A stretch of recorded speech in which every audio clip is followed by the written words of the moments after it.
really need to learn to be with emotions that are very unpleasant. Sooner the better, because you're really going to need it later on. Getting used to bringing in whatever's coming in rather than, I don't want that to be my reality right now. Good luck with that. Whatever life deals to me, I will deal with it.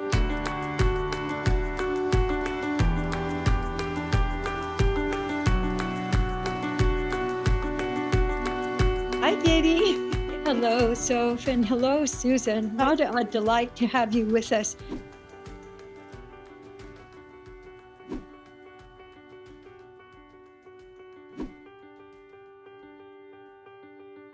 I wanted to share with our listeners, viewers, that I've known you. We were determining for 3 or 4 decades, and I've known of you and had a lot more contact in the 80s and 90s. And one thing that I want everybody to know about you that I so appreciate is that you've oriented yourself around a commitment, a lifelong commitment to authenticity. And you even have a book, Getting Real, which I consider authenticity the portal to every other kind of transformation. And your commitment to integrity and to being real in all circumstances, has been a touchstone for me all of these years. And I really love how if someone contacts you, what they know they're going to get back and be able to play with is something that's actually occurring that can lead to more of a sense of wholeness. And so I wanted to just first appreciate your, relentless vulnerability over all these years. Thank you. Yes, and I was particularly struck, you've become back into my awareness much more fully in recent months when you've been really focusing on sharing what it is like to get old, and which is a subject that's still, pretty much taboo in our culture. And I know many of us have experiences of feeling like, oh, we're on a train that, we've gone on to a sidetrack here. We were on a train and then suddenly we're on this sidetrack and the train's gone on without us. And what's going on here? And so your experience of yourself going through different aspects of aging, I think is incredibly helpful to people. And that was one of the main things that I wanted to focus on because it seems like that's very present for you right now. But even before we do that, if there's anything that you'd like to say about, your, greatest life lessons or, what's been a touchstone for you over all these years or whatever else you'd like to share with us about your illustrious past. Well, when you mention my greatest life lessons, I would probably say the biggest one is using everything that happens to me for learning. And if I could just give everyone here one piece of advice, it's like that attitude has made all the difference in terms of me not resisting what shows up in my life. So we'll get into some of the things that most people resist when they start getting old, like losing function, your partner losing function. Those are adjustments. But for me, it's all one big learning adventure, Katie. Yeah, I really love that. What can I learn from this? And, it creates such a, turning toward and getting nourishment rather than resisting what's going on. Yeah, exactly. I was refer to something that happened this weekend, Susan, that's so related to this, where I'm neither nor. I'm about to be 60, so I'm somewhere in between there. But I decided to take on learning how to do things with concrete, big things. I'm making this big sphere out of concrete that's going to end up being 400 pounds, like this whole crazy thing. And I was telling friends of mine, and they were literally like, they're also in their mid 60s, 70s, maybe. And they were like, why would you take on something like this? And there was this whole conversation took this turn of aging means no longer doing things or learning things. And I just left this lunch so sad, so sad that they were looking at this aging as a kind of a decision to stop making things or learning things. So I'm excited to have this conversation and hear you speak to what you've learned, because clearly some people did not read your book just yet. Sophie, can I comment on what you just shared? Please. Because stretching your comfort zone is another one of those big life learnings that I want to like, hello, folks. There's always something that's going to stretch your comfort zone. And by you, Sophie, doing it intentionally, Mm. you're a lot more prepared at any age. You're a lot more prepared for when the unwanted changes that stretch your comfort zone, whether you chose it or not. Those things will happen. And so you're a great role model. Thanks. Oh, thank you. Mm. Yeah. There was something about in the making of, not that I want to talk about concrete the whole time, although nothing else interests me. Although you could. May I say, is that I needed something to suspend this really heavy wheel. And so, I mean, sphere. And so I sat there and I was like, what is in the world something that exists that could be something I could use? And I live near a store that sells tractors because I live in the middle of nowhere. And so I went and they sell these wheel things that live inside the tires that are, support tractors. So they're pretty solid, right? And so I was telling another friend, maybe I should change my friends, because I was telling another friend and they were like, what made you think of this? What made you think so creatively that you would have gone to a tractor store to get your art supply thing? And I was like, what would I not? Like, what, like, isn't that like using things not the way they were intended to is super exciting in life? And so, again, I was struck by what people do to themselves, that somehow shrinks their thinking almost. Contracting their narrowing their thinking. Yeah. And I was imagining that approaching life with this learning context is actually rearranging your brain, your physiology, and your capability. I believe it increases your resourcefulness lifelong. And so I would imagine that you have a similar viewpoint. Yeah. It's never too early to start having that approach to life. This is not something that I associate with older age. Right, right. Yeah. So, what are some of the things that you've noticed that people resist where they could do something else? Well, a number of my friends have partners who are experiencing either physical or cognitive decline. Mhm. And so, anybody out there who has a friend or a partner who's maybe just not as quick as you are, for example. So, we don't have to wait for age for these things to come up. But I'm going to speak to, what shows up in their lives and what some of their options might be that if I were them, I would do. Uh, but we all experience something where whatever comes at us, we resist. That's not the response I expected or wanted, and so forth. So, fast forward, or I guess it's forward to aging. Um, so, I have a friend who now, and I've seen this a lot. Her husband's getting weaker and weaker. His heart's weaker, and he doesn't want to go out anymore. And she's his only friend. Mhm. Uh, and that happens. And he was a top corporate consultant.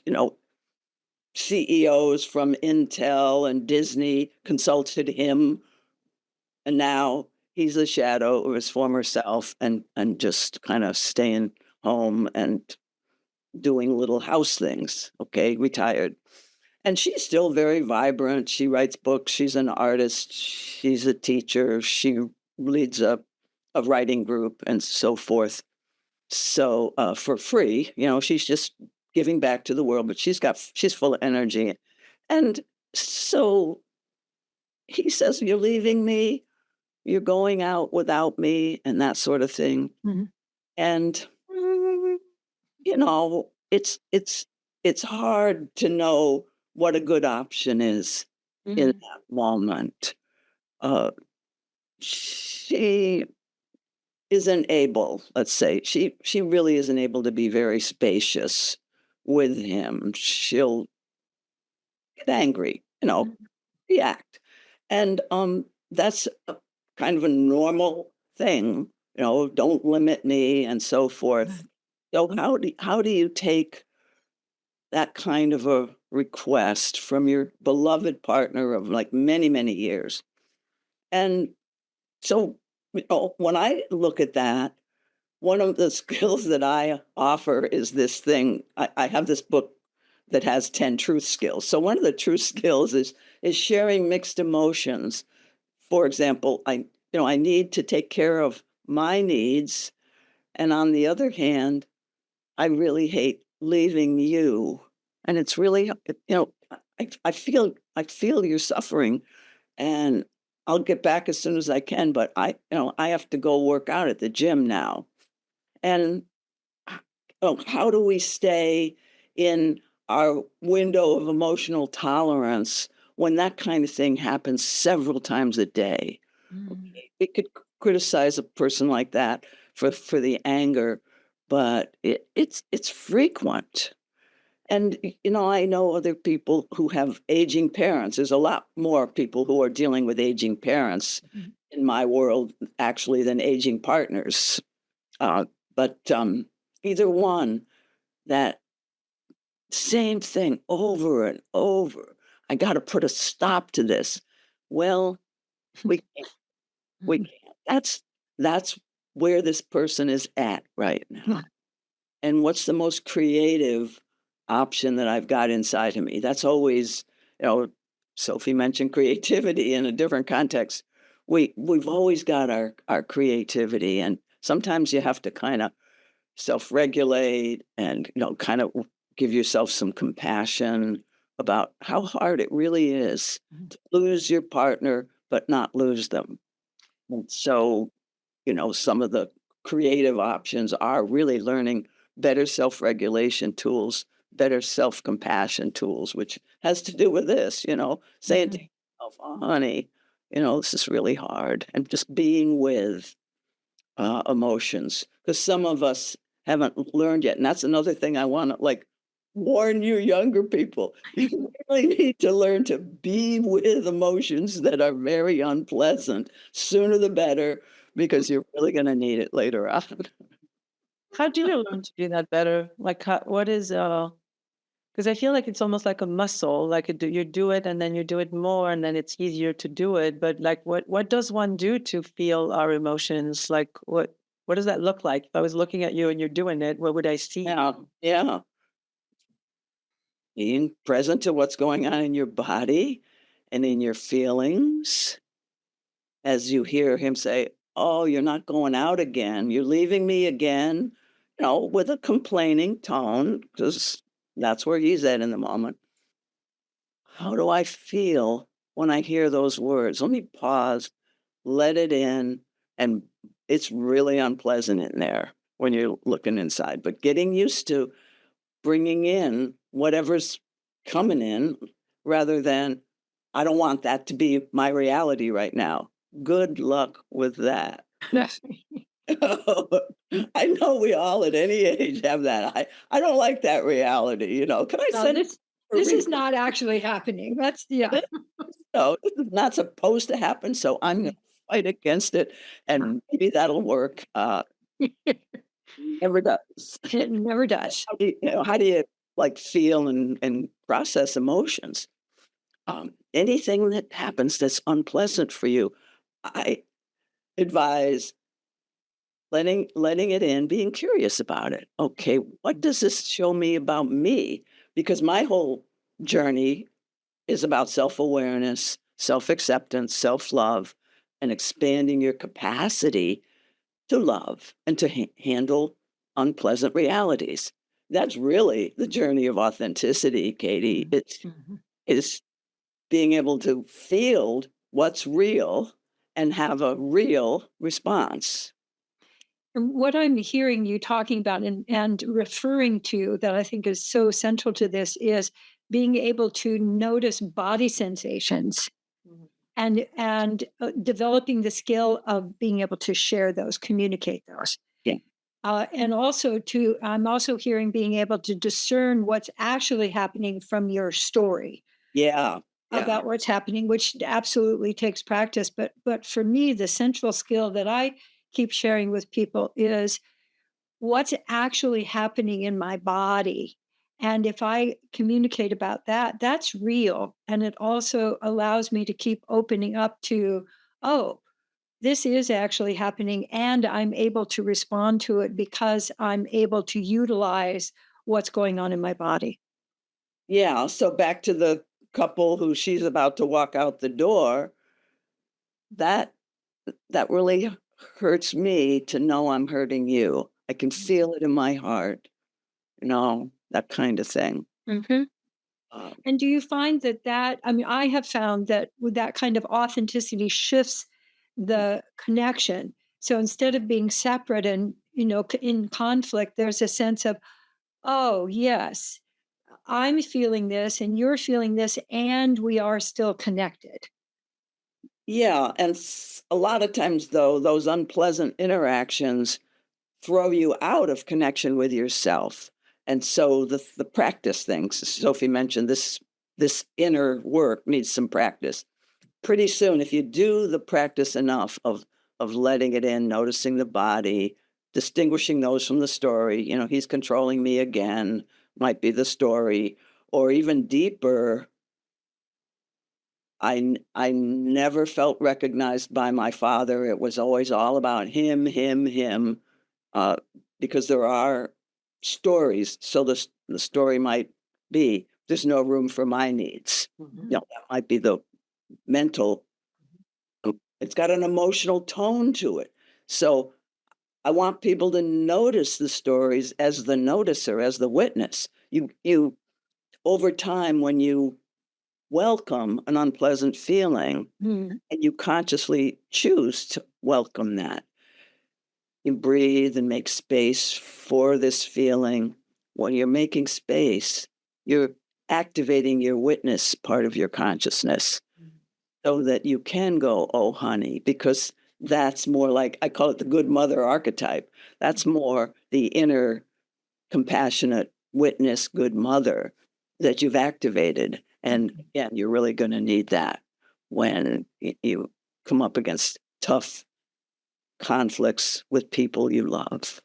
Mhm.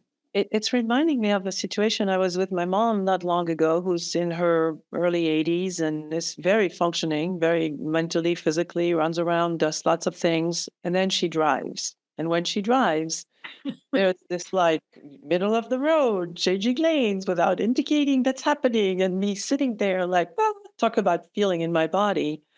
And so I attempted, as calm as I could, the conversation of like, is this now a time where we should start talking about you? We could have a driver pick you up on things. We can organize things so that you wouldn't have to do that. And boy, that did not go well. No, So I'm no, that curious, like when it's up. someone is not in a research, in a quest of awareness and a desire to kind of be in their own feelings with it all, like, what could I do? What can I do that would make for a more fluid conversation? If Question. Talk about your own feelings, Sophie. You start with your own feelings. I mean, you're not going to start the conversation while she's driving, right? no, But later on, yeah, start with sharing. Like I was really later scared. on, Oh, Mom, when we were driving down 101 and there were cars in our lane and you went over to the right instead or whatever, um, I got scared and I was I was feeling like I was holding back saying anything. I didn't know what to do.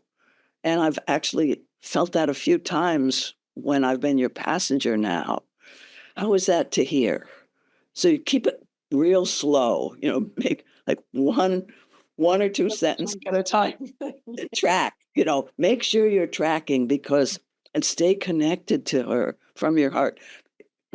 So you pick a time when you're centered, Mhm. have that conversation, and make sure before you even open your mouth, you're connected with yourself. You're connected on kind of an emotional level with her. So you're both in a good space. You're about to take a risk. So, let's give yourself some credit for that and stay engaged. If you see any nonverbals that indicate that she wants to say something and she's not saying it, you've got to let her pour out all her resistances because this is a big deal, losing your ability to drive. Did it? Really.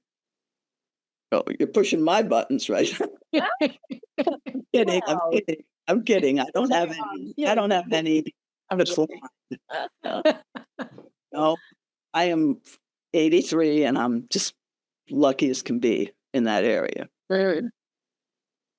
Hmm. You picture yourself doing something like that, Sophie? I do. And I was actually trying to think, when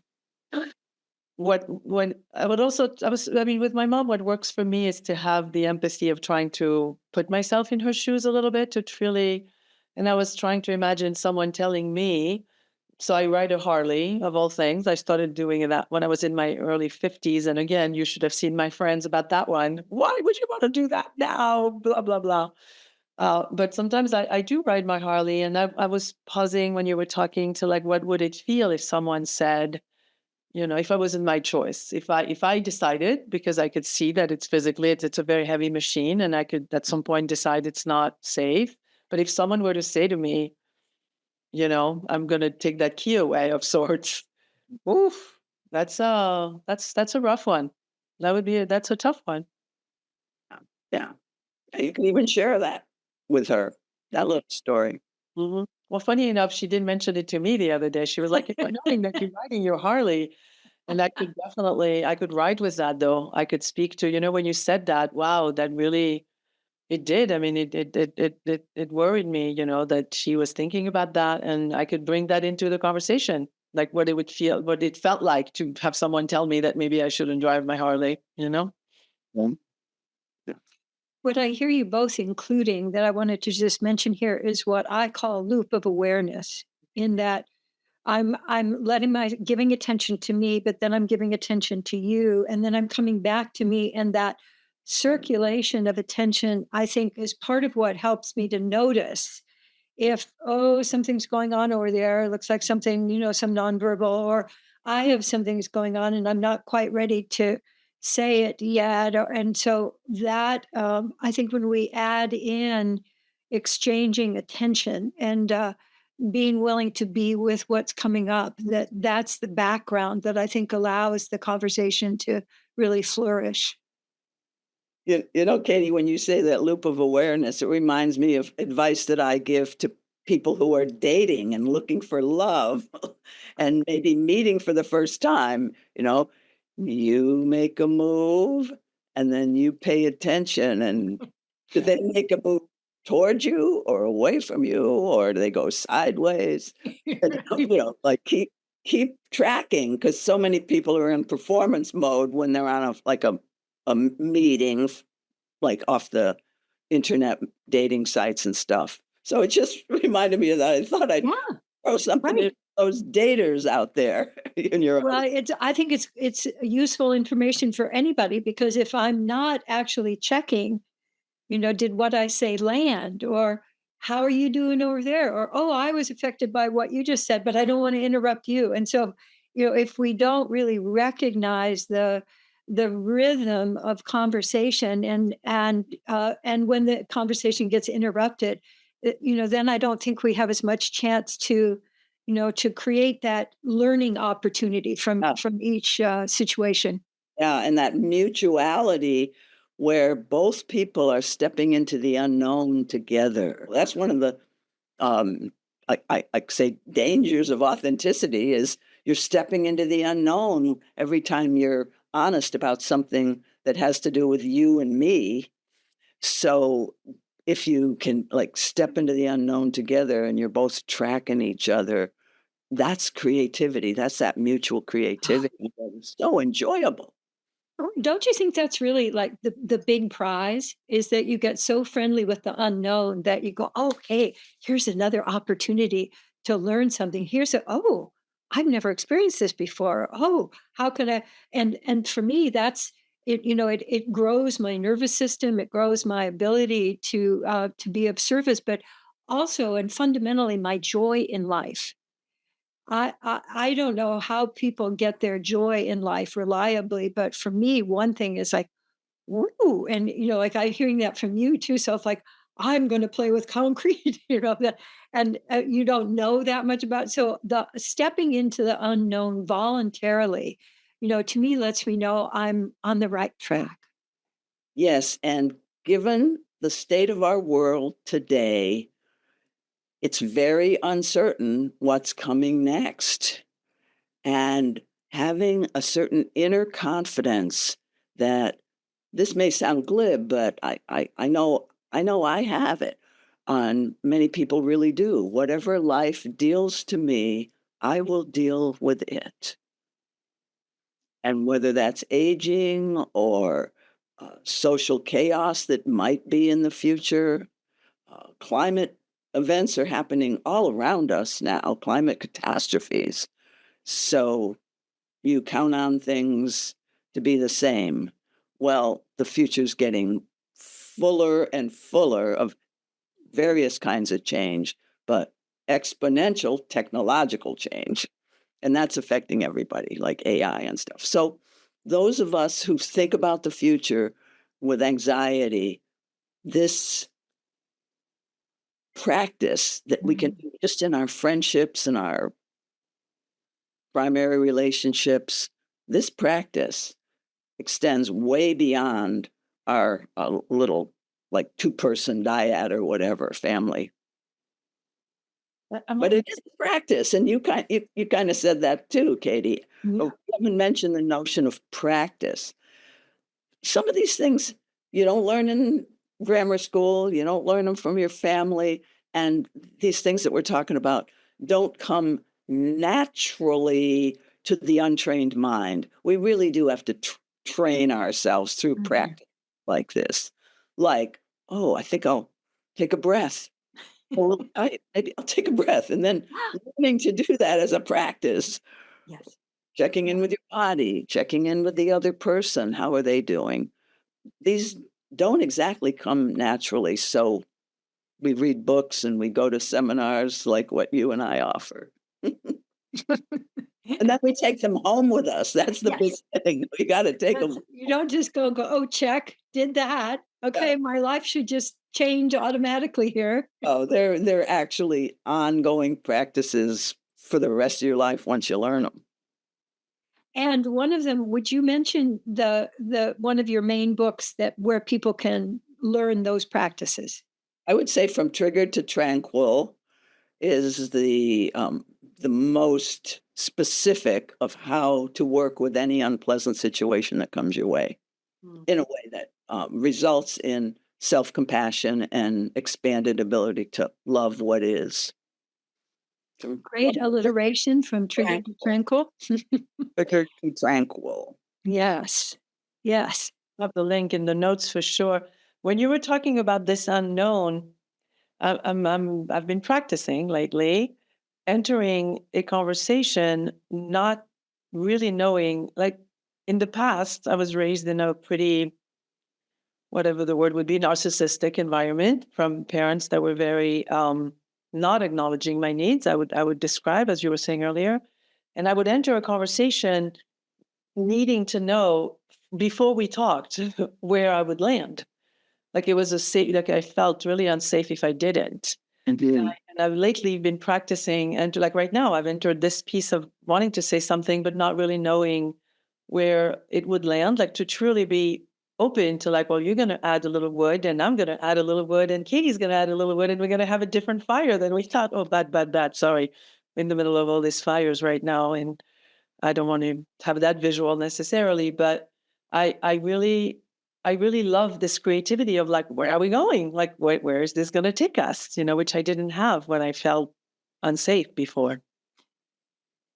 Wonderful that you've done the work to have this new experience for the rest of your life, Sophie. It touches me.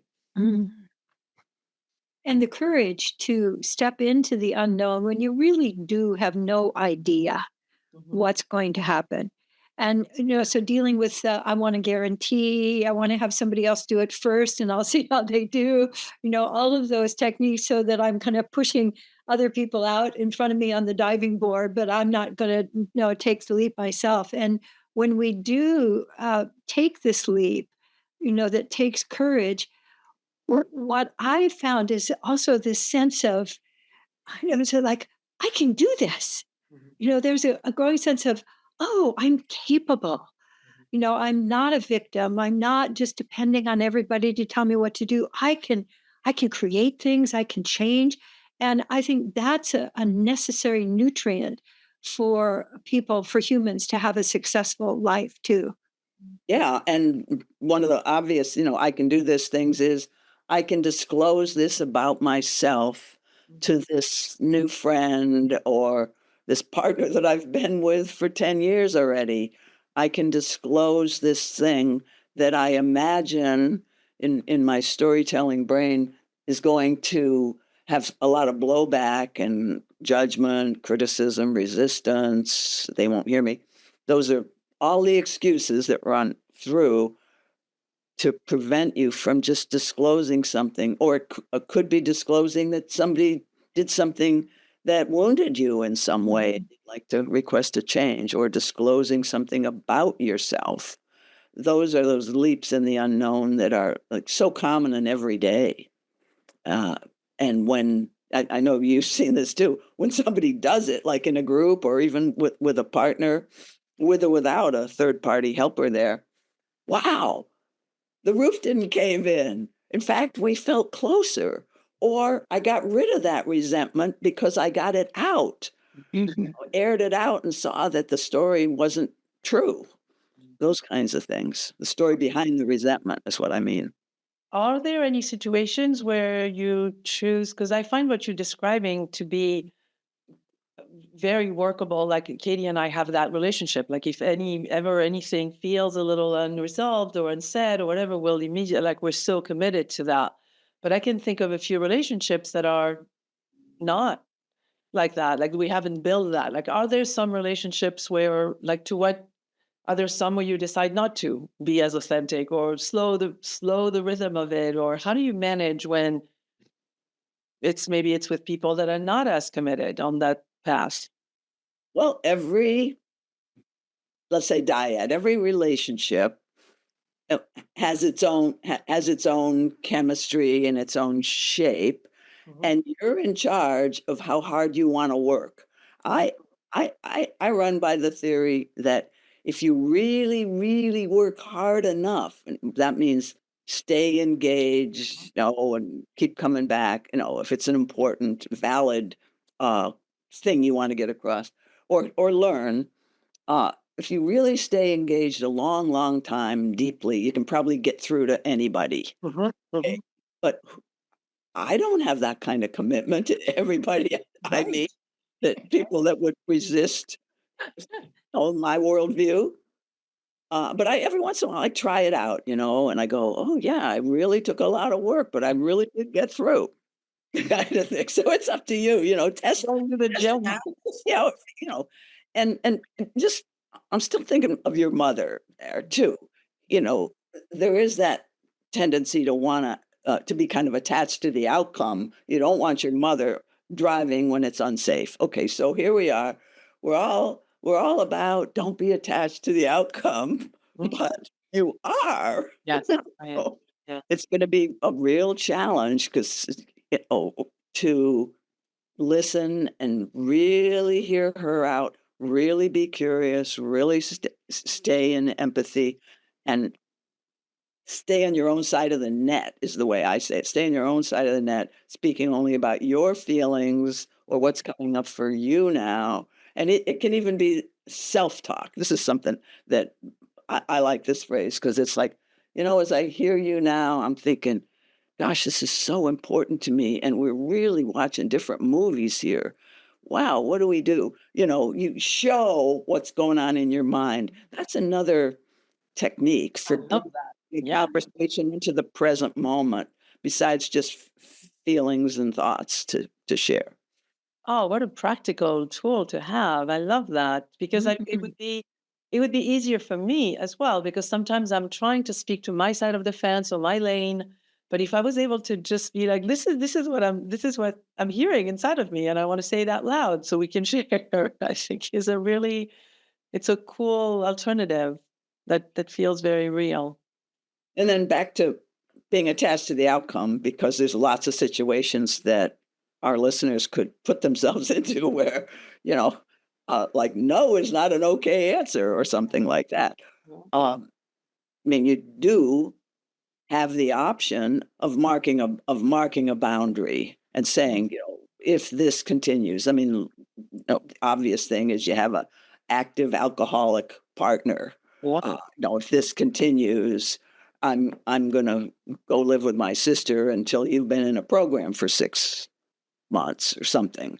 I mean, you if it's because there are situations in relationships where it's intolerable for one person. Yeah, And so so I could say I'm not going to be in your car as a passenger. I mean, I could get that. you could, but give it Yeah, plenty of I'm time. far from that, but yes, yeah. But there Yeah, is an option to it's an option, and it yes. yeah. Yes, and one of the things too that was occurring to me as you were speaking is that you're filling in. I've seen that in the absence of information, that people make up stuff, and then they think that that's real. And so when you are disclosing your own self-talk, Mhm. that it kind of erases the inaccurate story that's going on for the other person. Like, oh, I had no idea that's what you were actually experiencing. And my what I see the result of that is more intimacy, that people Mhm. feel I'd say more respected, that you would care for me enough to share what's actually going on so I don't have to guess, because that's such a game for people, especially in relationship. If you really loved me, you'd know what I was thinking. Yes. If anybody out there has that little secret belief, you should know if you love me. Um, what's that about? For a lot of people, I'm going to say it's just because you have difficulty really asking clearly and from the heart for what you want. So that's you're kind of putting it all on the other person. In a way, that's an example of the mechanism called projection. I kind of like what I can't do, I force you to do for me, and of course that keeps you less grown up. Have it your way and just let them baby you, because I mean there are certain ways we like to be babied, you know. And if that's one of yours, at least be honest about it, that you're just plain afraid of initiating things. Like people will honestly be able to say to their partners, I can't initiate sex. I've just never been able to do that. I never learned. I can't do it. Can you just accept that and be the one? Okay, that's honest. No, we can't all grow in every direction. I kid around. I say you'll die with unfinished business, and I mean unfinished growth business as well as unfinished business with other people. There's so much idealism out there about everything we're going to have to check off the list because we're growth junkies. Give that one up, please. Some of You will die with unfinished business. it's really moving for me. So I'm from Paris. I come from a culture that's a little different than this, but I was young. I chose to be here for this very conversation we're having. But it's very moving for me to see. I mean, I've known Katie as well for, I don't know, we still haven't tracked the 25 probably years or so. Um, and I've never met you, Susan, but somehow when we do the work, whatever that is, we land in very similar places. Like everything you're saying resonates I mean, maybe I'm not there completely, but that is the path that I'm on. And when Katie will speak, I'll sit there going like, wow, like she put words to exactly the quest that I'm in, and sometimes vice versa. And it just moves me that in some ways it's like if you garden and if you like, I just attended to my tomatoes. I've grown tomatoes for the first time in my life that I live here now. And the tomatoes red. The tomatoes come out of the ground and it's red and it's round and it's magical. But I tended to it. I did the work and that came out a tomato. And I just think it's really moving for me that with all these different paths of life, somehow we all land on self-love and listening to each other. And, it's really beautiful. It takes different colors, but it's not that far from one another somehow. Yeah. I have one other question that I would just popped into my mind, Susan, that I'd love to have you address. If there were one attitude toward people who are aging that could be changed in our society, what would you like to see? How would you like to see society holding people who are, actively in the aging and getting old process? I would say probably the same way I would advise you to um, approach any group, whether it's trans or gay or male or female or getting old, is don't make assumptions about their reality. Like some people think when you're 60, so when you're 60-year old, um, just they're human.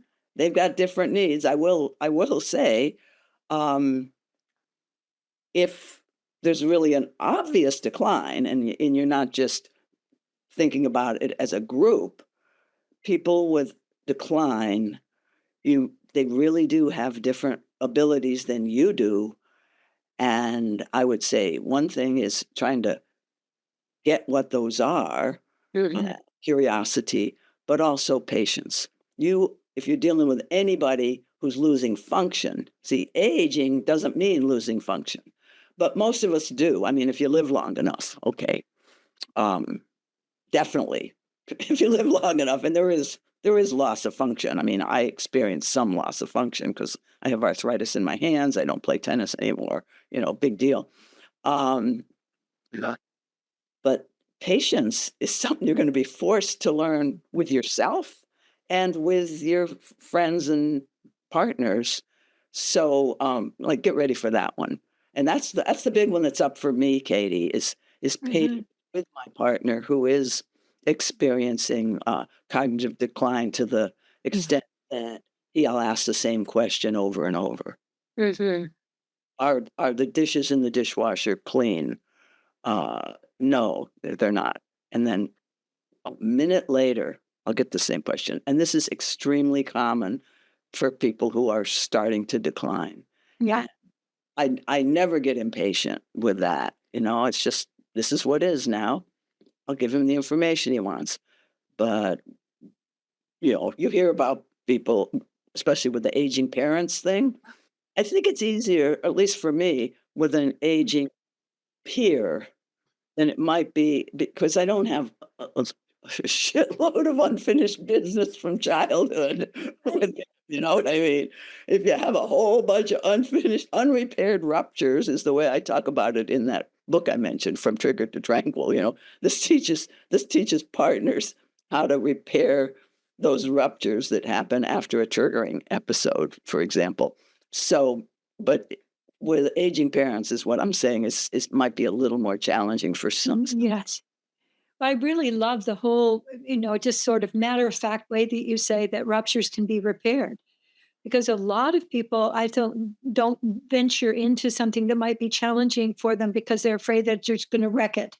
Yeah. We're just going to ruin it, and and it'll be my fault, and they're going to hate me, and so the whole sense of there are things you can do. This is you can learn this. It is a practice, but even when you're starting the practice, you can experience differences. I think that's very encouraging for people, because there's a lot of expectation of perfection. And the other thing I see is that we're in such a speedy culture and an adrenaline run culture and an instant gratification that patience is like, what do you mean? I got stuff to do. I got places to go. I got, and that whole, getting your fuel from adrenaline, you can't do that. When you get to a certain age and, things are naturally slowing down. But I think our whole culture could benefit from savoring rather than speeding everywhere. Yeah. So I know we may be pretty close to out of time, but I want to build on that, which is this thing that you're going to have to learn when you get older, which is like to just be with this thing that's slowing you down and feel your feelings around it, if you can learn to value that, this is an antidote to one of the main neuroses of our time, which is you're in my way, get out, speed. I got stuff to do. I can't listen to this anymore because it doesn't immediately please me. Things that don't immediately please you can be worked with in a variety of ways. So this is the way we should have been living all our life, is knowing that we have to work with these things. But when you're younger, no, there's just such a demand to get her done. I want to encourage people about getting older. You're forced to let go of that rush, do thing. You're forced to, or you choose to. Mm. So it's Very different. your choice. As we are wrapping up. Thank you, Susan. I'm curious to both of you. Do you have a practice currently, or what is your practice currently that makes you feel like you're sharpening your mind, or you're that makes you feel alive? Like, is there some sort of daily? I know, Katie, you meditate. Like, I'm curious. Like, what other practices one can have to slow down and to kind of help us as we enter slower times like death. I've done so much meditation and self-awareness work that my practice is bringing that into every moment. Mm. And then I review, how'd I do, every few times a day. Mm. Oh, yeah, I got really overly verbose. That would be one of my things where I just get going on something that I'm so excited about that I lose touch with everybody else. So, I'll kind of critique myself, but I would say that's my main practice. It Self-aware. sounds like your witness is very active in your daily practice. And my version of that is I get immediate feedback if I move out of presence. Yeah. Which usually for me, I'll bump into something, or I'll reach for something and it will spill, or I'll go, oh, and it is the same. Oh, I'm available for feedback, particularly in coming back to presence again and again. I would say that's my main practice. Now, Yeah, you said it for me. I have that too. Thank you. Thank you. thank you. You were not verbose with us. You can speak all day. I would listen. That was beautiful. Thank you both so very much for being here.